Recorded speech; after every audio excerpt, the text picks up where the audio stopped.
NATO is once again showing its mettle in Eastern Europe. In a large-scale military exercise called Exercise Polish Shield 2025, a very high-readiness joint task force is deployed to eastern Poland, right near the border with Ukraine. The exercise is intended to demonstrate NATO's readiness and speed of response in the face of a potential escalation in the ongoing conflict between Russia and Ukraine. This exercise is not merely symbolic. Amidst increased Russian aggression against Ukraine in the Donbass and Kharkiv regions throughout 2025, NATO is seeking to strengthen its defense posture on the Eastern Front. Poland, as a key NATO member and Ukraine's neighbor, is a strategic location for the exercise. The VJTF formed as part of the NATO response force deployed in less than 72 hours, demonstrating the alliance's ability to respond rapidly to threats in the region. The exercise featured a variety of modern combat vehicles, including BMP-1, a Soviet-made amphibious infantry fighting vehicle still used for mobility and rapid fire support; CV-90, a Swedish-made infantry fighting vehicle known for its protection and mobility on the modern battlefield; M577, a command vehicle variant of the M113 used for operational coordination in the field; Leopard 2, a German-made main battle tank, one of the best in the world, used to dominate open battlefields. Logistics vehicles and mobile artillery systems were also seen in the exercise, demonstrating NATO's readiness not only for defense but also for offensive operations if necessary. The exercise was led by the German 41st Panzer Grenadier Brigade, one of the elite mechanized units within the German Army Bundeswehr. This unit has been the backbone of the VJTF during this year's rotation.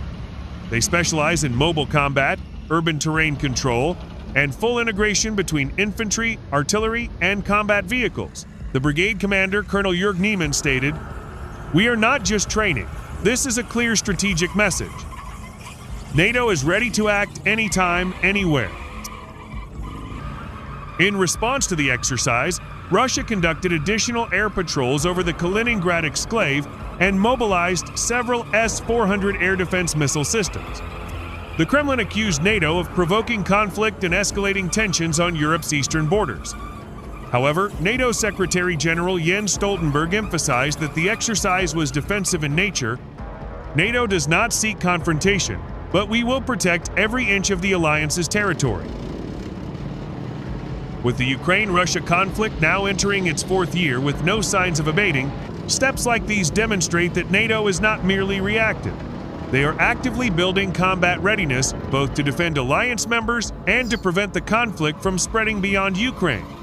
The Exercise Polish Shield 2025 exercise was also attended by military observers from partner nations such as Sweden, Finland, and Japan, demonstrating the global dimension of these tensions.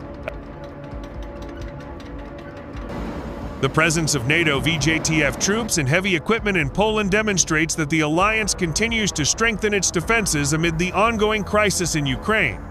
This is a strong signal to Russia and a tangible sign of solidarity with NATO member states in Eastern Europe. The world is now looking at Europe, and NATO wants to ensure that every step forward is built on readiness, speed, and a willingness to act.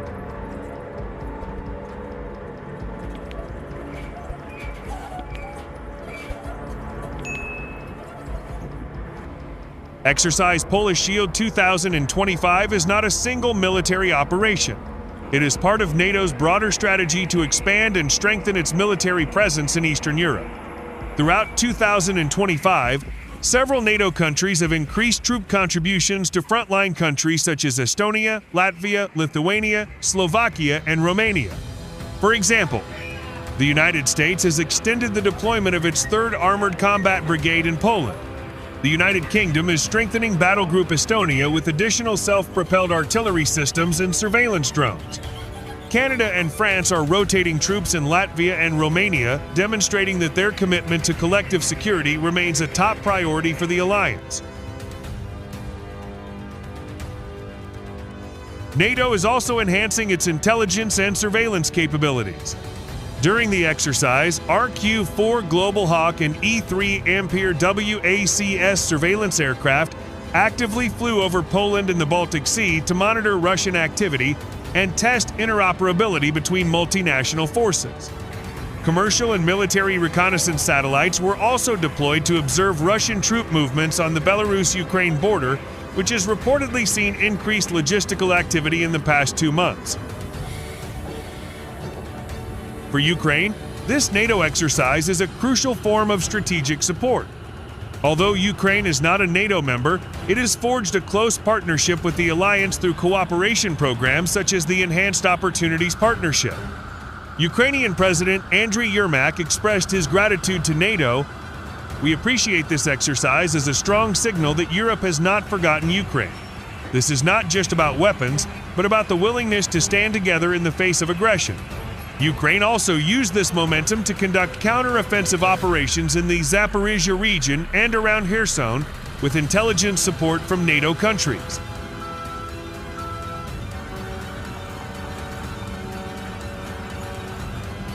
On the other hand, Russia is intensifying its disinformation campaign targeting Eastern European countries. State-owned media and pro-Kremlin networks are spreading narratives that NATO is provoking the conflict, preparing for an invasion, and even alleging plans to establish permanent military bases in Poland and the Baltics. Furthermore, the Russian Ministry of Defense announced the deployment of additional troops to the Western Military District and the mobilization of Iskander-M tactical missile systems near the borders of Lithuania and Belarus. Defense analysts consider these moves to be asymmetric retaliation to pressure NATO countries to reduce their military activity. Military and political analysts in Europe and the United States are beginning to address a major question: will NATO's actions be enough to deter Russia, or will they actually accelerate the escalation of the conflict?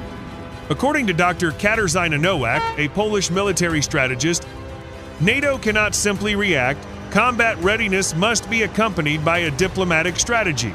Otherwise, exercises like this could be interpreted as a military provocation by Russia. However, most analysts agree that without a strong NATO military presence in the region, Russia could expand its aggression to Moldova, the Baltics, or even foster political instability in neighboring Ukraine. The exercise Polish Shield 2025 exercise marked a crucial moment in NATO's military posture in the 21st century. While the world was still searching for a peaceful solution to the Ukraine-Russia conflict, NATO chose the path of readiness and deterrence. This served as a reminder that peace cannot be maintained solely through diplomacy, but also through real strength and solidarity. Going forward, the world will continue to watch to see whether this move will be able to curb Russia's ambitions or open a new chapter in global tensions.